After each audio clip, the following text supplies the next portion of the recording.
Muito boa tarde a todo meu amigo, toda minha amiga, tá?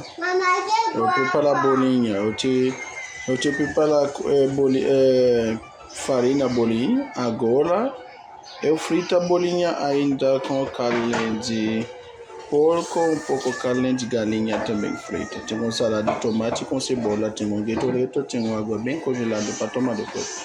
Depois da academia, como pouco coisa frita, não come muito coisa frita, né? Deus abençoe para toda pessoa. É bem lindo bolinha, né? Essa bolinha bem linda. Bolinha bem linda. Carne também, bem lindo. Tomate e guetoreto. Nous disons bonsoir à chaque ami haïtien qui parle de marinade là, ça c'est le résultat marinade là.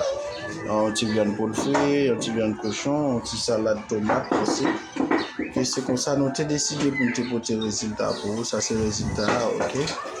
C'est le résultat marinade pour moi nous porter pour aujourd'hui. D'accord? C'est pour ça nous porter pour vous, même quand un joyeux, il y a un gâteau, il y a un bon petit de l'eau glacée pour vous aussi, sans problème. Que tout bon Dieu bénisse chaque ami qui peut enjoy. Belle petite vidéo ça, une belle petite marinade. Un beau petit marinade bon mouche là que le poser là dedans. D'accord, ciao, ciao pour une autre belle vidéo. Merci.